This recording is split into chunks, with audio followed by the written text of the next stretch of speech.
రండి బాబు రండి, మంచి తరుణం మించినా దొరకదు. రావాలమ్మా రావాలి, అగ్వకే బట్టలు అమ్ముతున్నామని ఒకలు, ఒకటి కొంటే ఒకటి ఫ్రీ అని ఇంకొకలు, మా తాన ఏం కొన్నా 2000 వాపస్ ఇస్తామని ఓ తాన, కిలోల లెక్కన చీరలు ఇస్తామని ఇంకో తాన.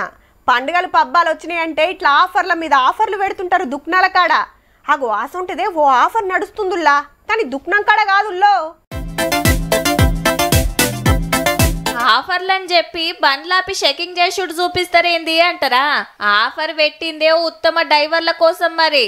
ఆవ్ ట్రాఫిక్ చలాన్లు సగం కడితే సగం మాఫీ. అబ్బా అవునా, నా బండికి 6000 ఉంది, నా కార్ మీద 12000 ఉందని ఆత్రపడేరు.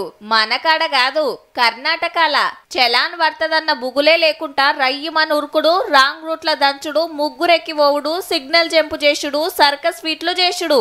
నిరుడు ఒక్క బెంగళూరులోనే 80 లక్షల మందికి చలాన్లు పడ్డాయంటే చూడుండ్రిగా. రూల్సే పాటించరాయే, ఇక చలాన్లు కడతారా?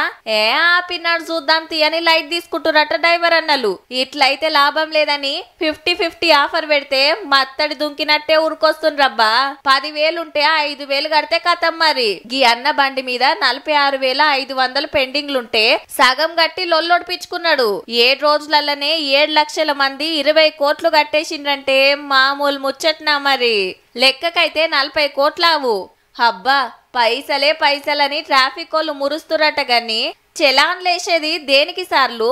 మళ్ళో పరి రూల్స్ తప్పకుండా భయం ఉంటదని. కానీ ఇట్లా డిస్కౌంట్లు ఇచ్చుకుంటా పోతే ఫైన్ పడితే సగం కడితే అయిపాయే అని ఇంకింత మంది ఉత్తమ డ్రైవర్లు తయారైతారేమో. జర చూసుకోండి సార్లు.